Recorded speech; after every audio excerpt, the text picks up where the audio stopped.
Jesteś w Leroy Merlin. I to ważne, jesteś ubrany jak pracownik. Tylko brakuje ci loga na bluzie. I tak robisz zakupy.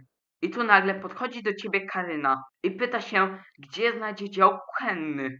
Proszę pani, ja tu nie pracuję. Proszę spytać się pracownika.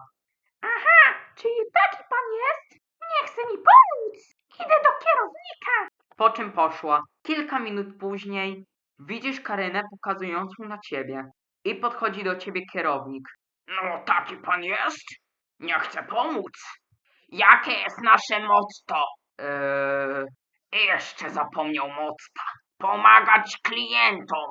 A zresztą i tak jesteś zwolniony. Precz. Więc poszłeś. I tak pojechałeś do innego sklepu. Zostałem zwolniony z pracy, w której nigdy nie pracowałem. Brak profitu.